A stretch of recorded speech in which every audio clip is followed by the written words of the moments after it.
सतनाम। जब समाज के कुछ लोग समाज से ही गद्दारी करने पर उतर जाए तो ये समझ लेना चाहिए कि उस समाज का निश्चित ही बेड़ा गर्क होने वाला है। देखिए साध संगत जी, संत शिरोमणि सतगुरु रविदास जी महाराज ने कहा है कि ऐसा चाहूं राज में जहां मिले सबन को वन, और छोटे बड़े सब सम बसे रविदास रहे प्रसन्न। इस दोहे को न जाने कितने लोगों ने कहा होगा, और हर एक सतगुरु रविदास महाराज क्या इस चीज को वे अमल में लाते हैं। मैंने तो अपने जीवन में देखा है कि कोई इस पर अमल पे नहीं लाता। जब समाज के लोग ही समाज से गद्दारी कर रहे तो फिर दोहा उन्होंने पढ़ा या नहीं पढ़ा तो एक ही बात हो गई ना। समाज की उन्नति, समाज की तरक्की, समाज जब आगे बढ़ेगा कब बढ़ेगा, जब समाज में कुछ जागृति आएगी। तो हमारे इस समाज में संत शिरोमणि सतगुरु रविदास जी महाराज ने एक क्रांति फैलाई। फिर उसके बाद संत शिरोमणि सतगुरु समनदास जी महाराज ने घर घर में जाकर वो क्रांति फैलाई और वो ज्योत हर घर में प्रकाशित कर दी। आज उस ज्योत इतनी तेज महक रही है, लेकिन हमारे समाज, यो समाज इतना गरीब क्यों है? चमार समाज इतना गरीब क्यों है, जिनको कुछ लोग दलित की भाषा भी बोलते हैं, कुछ उसे पिछड़ा वर्ग भी बोलते हैं, न जाने उस पर कितने लोगों ने अपनी प्रतिक्रिया जाहिर करी। क्या हम एक सभ्य समाज में रहते हैं?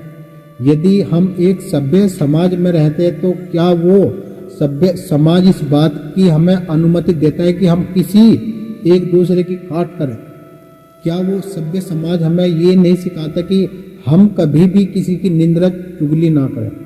तो देखिए, समाज के कुछ लोग इस प्रकार की अपनी मानसिकता पर उतर कर आ रहे हैं कि जो हमारे इस समाज को बिल्कुल ही डुबोने के चक्कर में लग रहे हैं। लेकिन संत शिरोमणि सतगुरु रविदास जी महाराज और सतगुरु समनदास जी महाराज ने ये बिल्कुल खोल खोल कर कहा है कि समाज को जोड़ो, समाज को तोड़ो मत, जोड़ना योग, सूरत शब्द योग। तो जब महाराज ने ये कहा कि समाज को जोड़ो, तो समाज को जोड़ना चाहिए, बिल्कुल निस्वार्थ भाव से जोड़ना चाहिए। आज आप ये समझ लीजिए कि चमार जाति है, बताओ ये जाति कहाँ से आई? भाई कैसे चाम, मैं से मांस, है से हाट, ऐसे रहा, ये चार धात है। बताओ सभी के पास ही चार धात है, फिर ये चमार को क्यों अलग करा गया?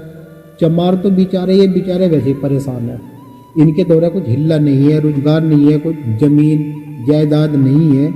ये गरीब चमार कमा का खावे, ये किसी से कोई मांगते नहीं, चोरी नहीं करते, ये तो मेहनत मजदूरी करके खाने वाले लोग हैं।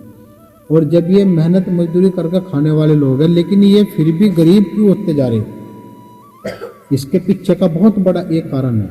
इसके पीछे का कारण ये है कि ये अपने इष्ट, अपने कुलगुरु को भूल गए। चमार अपना ही कुल गुरु को भूल गए। जब ये अपने कुल को ही भूल गए तो बताओ ये गरीब क्यों हो, बताओ ये अमीर क्यों हो? एक कारण बताओ। यही तो एक समझने वाली बात है। तो जैसे बहुत सारी यहाँ इस संसार के अंदर जात बिरादरी है और सब अपने धर्म का प्रचार करें।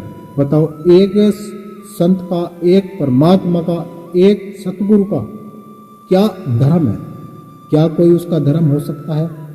भाई मेरे हिसाब से तो देखो उसका धर्म कोई है नहीं। उसका धर्म तो केवल मानवता है, प्रेम। जो वो प्रेम सिखाते हैं, जब मान लो हम एक मजबूत दयालु मानवता, एक समाज को हम बेहतर बना सकते हैं। वो कब बनाएंगे? जब हम समाज से अपना स्वार्थ हटा लेंगे। जब समाज से हमने अपना स्वार्थ जोड़ दिया, जैसे बिजली का तार कहीं जुड़ जाए तो करंट तो निश्चित ही आओ, तो वो अपना स्वार्थ साधने के लिए समाज में आ रहे जा रहे और सारे काम कर रहे हैं। देखिए, व्यक्तिगत स्वार्थ, मतभेद समाज में समस्या पैदा कर सकते हैं, लेकिन मानववादी दृष्टिकोण इन्हें दूर करने में और सभी के कल्याण को के विचार हमें रखने चाहिए। जब हम इस तरह के विचार अपने माइंड में बिल्कुल सेट कर लेंगे और हमारे अंदर कोई लालच नहीं होगा, समाज के प्रति कोई भेदभाव नहीं होगा और समाज जब जागरूक हो सकता है। देखो यहाँ कितने परसेंट, लगभग 85% यहाँ के मूल निवासी है। यही में अला उदल मल खान, आप कोई आले गाँव है कि ओछी जात बना फल रही। पहले इन्होंने जंग जीती लेकिन इन्होंने अपना धर्म नहीं बदला। आज मान लो कुछ लोग ईसाई बन गए, कुछ लोग भाई बौद्ध धर्म में चले गए, कुछ लोग दूसरे धर्म में चले गए, कुछ लोग न जाने कितने धर्मों में घूम घाम कर, लेकिन आप है मेरे भाई, जब तुमने अपना धर्म बदल लिया तो तुम चमारों में क्यों धक्के खाते फिर रहे? फिर चमार थोड़े होगे तुम भाई, तुम तो दूसरे धर्म के होगे। कोई ईसाई बनता फिर है, कोई बौद्ध धर्म में चला गया, तो आप अपने धर्म में रहो, वहीं ब्याह करो, फिर इस धर्म में क्या करोगे? हाँ, तो ऐसी जब हम समाज में ऐसी जो सोच है वो लाएंगे और एक दूसरे समाज के मतलब जैसा एक गांव में 20 घर है और उन 20 घरों में से कोई एक घर किसी दूसरे धर्म में गए तो उस एक परिवार का समाज से बहिष्कार किया जाए, उसका अन्न जल उसका मतलब पूरा बहिष्कार किया जाए, न उसको कोई मरने जीने में जाओ। अर्थी पे सारा किल्ला ठा होगा, ठा तो उसके ना मरने में जाओ, ना जीने में, ना उसके ब्याह में जाओ, ना उसकी शादी में जाओ। तो हमें ऐसी सोच को प्रकट करना पड़ेगा, जब भी ये लोग सुधर पाओगे। अन्य तो ये तो एक कप करके टूटते जा रहे। बताओ, मुँह कह रविदास महाराज की आदि के प्रकट भयो ना जाको अंध, और आदि धर्म तो रविदास का बिरला जाना सब।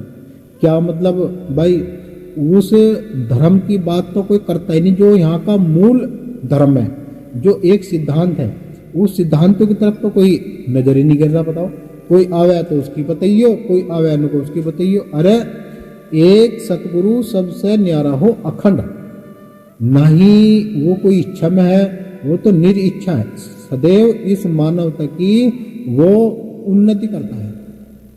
अब मान लो धर्म है, मान लो कोई दूसरे धर्म की बात करे, कोई तीसरे धर्म की बात करे, एक धर्म जो सबसे न्यारा जिसको कहे आदि धर्म, वो संत रविदास जी महाराज ने बताया कि जो उस धर्म को अपनावेगा और अपने कुल गुरु अपने इष्ट को मानेगा, अपने माँ बाप की सेवा करेगा, तो उसका उद्धार निश्चित ही है। अब बताओ, जब मान लो इष्ट को हम भूल गए, कुल गुरु को हम भूल गए, माँ बाप को हम भूल गए, तो फिर कैसे कल्याण हो सकता है? होने का ही नहीं भाई। तो इसीलिए तुम्हें सुधारना पड़ेगा भाई, और अपने धर्म में ही तुम्हें वापसी आना पड़ेगा।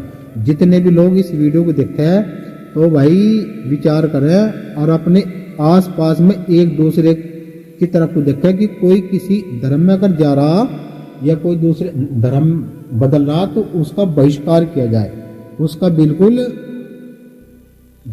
उसके घर न जाना, ना उसे बुलाना, ना उसके ब्याह सद्य में जाना, उसे उसके हाल भी छोड़ो, उन्हें बुला कर ला। जिस धर्म में तू गया वही तेरी सहायता करेंगे। जब उनको तेरे घर में कोई मरेगा ना, उनको वही आऊंगे अर्थ खाना, हम नहीं जाने देंगे, तो तुम न जाओ।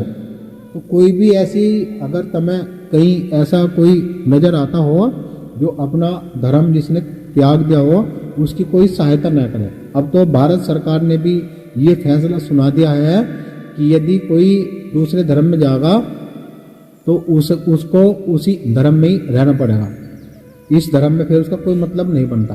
तो देखिए साथ संगत जी, तेजचंद रविदास जी यूट्यूब चैनल आपका स्वागत अभिनंदन करता है। यदि आप नए हैं तो उसको सब्सक्राइब, लाइक और कमेंट जरूर कर लेना। तो वीडियो आपको कैसी लगी एक कमेंट करके अपनी प्रतिक्रिया जरूर जाहिर करना। बोलिए संत शिरोमणि सतगुरु रविदास महाराज की जय, सतगुरु समनदास महाराज की जय, गुरु मेहता दास महाराज की जय, सतनाम सतगुरु जय रविदास।